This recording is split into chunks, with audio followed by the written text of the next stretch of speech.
Eli tilaajan edustajana Hurttian Aapo, isännöitsijä kohteella Vaasankatu 2, vanha ortopedia, nykyisin asuntoyhtiö. Eli kerron historiasta sen verran, että vuosisadan alusta ollut sairaalana ja tehty leikkauksia ja myöhemmin 60-luvulla ortopediasairaalana siihen asti, kunnes tuonne keskussairaalan mäelle on valmistunut uusi sairaala. Ja vuonna 2017 on asunto-osakeyhtiöksi luovutettu ja rakennettu.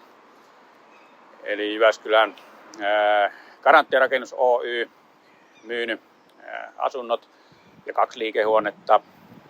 Eli noin 8 vuotta vanhaa historiaa asuntoyhtiönä ja sitä ennen kiinteistöyhtiönä ja vuosikymmenten lopussa virastokäytössä oleva rakennus. Ja nykyisin hallituksen kanssa hyvässä ohjauksessa eli kunnossapitotarveselvitysten perusteella oli katsottu, että kesälle 2025 otetaan kadunpuoleiset julkisivut maalaukseen ja urakoitsijaksi valittiin Teplar Oy.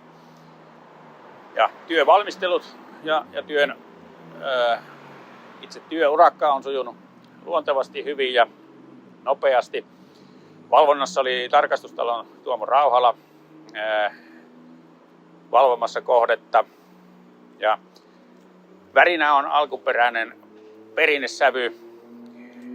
Kaiken kaikkiaan tässä rakennuksessa on ollut 6 erilaista sävyä koko vuosikymmenten historian aikana, joista tämä on rakennusluvan mukainen sävy ja on saanut suurta arvostusta ja kiitosta osakkailta ja asukkailta.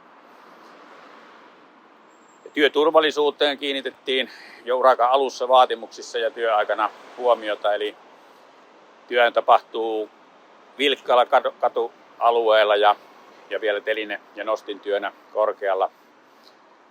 Ja työturvallisuuteen oli tilaaja tyytyväinen ja työn tulokseen oli tilaaja tyytyväinen ja tehtyihin lisätöihin oli tilaaja tyytyväinen ja aikatauluun tyytyväinen. Ja luovutuspäivä on tänään 5. kesäkuuta 2025.